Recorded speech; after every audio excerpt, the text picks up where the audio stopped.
Hello there, Catherine Bryant here from brilliantliving.hq.com, and it is the 8th of September, and that means it's the 8th day of Vidtember, my video challenge, where I'm making a video every single day for the 30 days of September. And wow, can't believe it. That means I've been doing it for a week, one whole week so far. And just over 3 to go, so hope you've been enjoying watching them. I've enjoyed doing them, I think. No, I have. And today's video is going to be about vision. And I'm not talking about the vision of seeing well, eyesight vision, but the vision of seeing something bigger than yourself or something towards the future. Not a religious vision, but more of a, well, let me explain what I mean.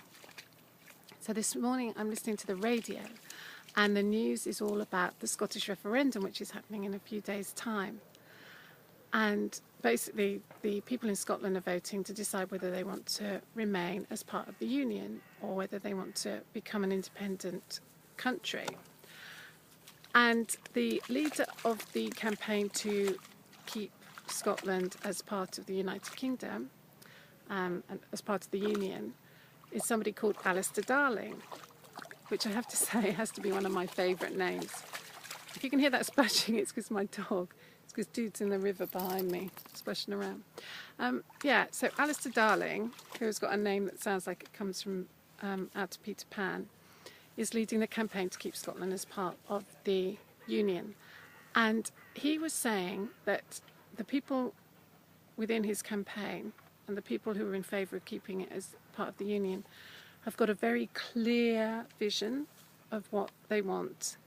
They've got a really clear vision of what's good for what they think is good for Scotland, and what the people who are part of the campaign and want to stay in think is good for Scotland.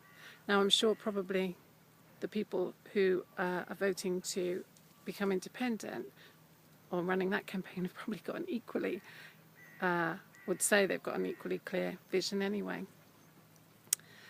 But regardless of the ins and outs of whether it's a good thing or not for Scotland to become independent or not, I just thought the whole concept of being at a point in history where a country can decide what its vision is going to be was really, really interesting, because so often the only time when politicians really talk about big visions for the country is when an election's coming round. So for us, that's every 5 years now in the UK. And just made me think, wow, the people in Scotland, it's a fantastic opportunity, isn't it, to actually think about what you want for your country, the sort of society you want to have, the sort of values you want to have, and all that sort of thing.